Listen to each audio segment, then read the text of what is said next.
The central Philippines has been hit by a 6.6 magnitude earthquake. At least one person is dead and dozens have been injured. 14 aftershocks have been recorded so far, with the strongest registering a magnitude of 3.5. Roads and buildings, including a hospital, have been damaged. This comes as the Philippines battles surging numbers of coronavirus infections. The country has recorded 4,800 new COVID-19 cases. 60% of them are in Manila. 7 deaths have also been added. The Philippines remains the worst-hit country in Southeast Asia.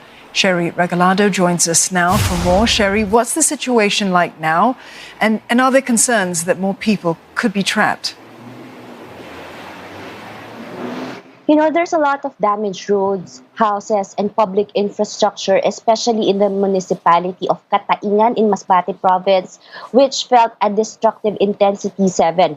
The initial damage report by the Masbate Disaster Risk Reduction and Management Council indicated that some structures collapsed and cracks were seen in the buildings. Many homes with iron roofs have also fallen in. Authorities in Masbate have already advised most residents to stay in evacuation centers or in open areas. They'll have to inspect the damage to their homes.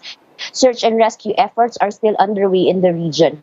The Malacanang Palace says that assistance will be provided to the victims. Presidential spokesperson Harry Roque says that food packs, blankets, and resettlement areas are all ready, as the government is always prepared for such calamities. Roque adds that President Duterte wants to visit Masbate province, but there's no definite plan as of the moment. And Cherry, we understand that a hospital and a COVID-19 quarantine center were both impacted by the earthquake. What more can you tell us about that? Yes, this was also in Masbate provinces, the hardest hit area, particularly in the municipality of Cataingan. And some patients were moved out of the hospitals, brought to the tents because there are cracks in the buildings. Now, government engineers were also checking the damage to the sports complex that's currently being used as a quarantine facility center for returning residents. In a nearby town in Palana, several patients in a hospital were also evacuated as a precaution in case of aftershocks.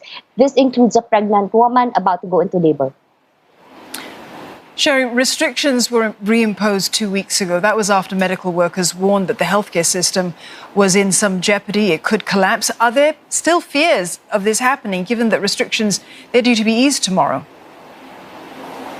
Yes, tomorrow, Metro Manila and nearby provinces will be in the less restrictive general community quarantine, where most industries are open and public transportation are allowed. Now, this is despite calls from experts that another 2 weeks stricter lockdown would help in building up the country's healthcare capacity. Some healthcare workers groups are saying that the government still has to adequately heed and address the demand of frontline health workers.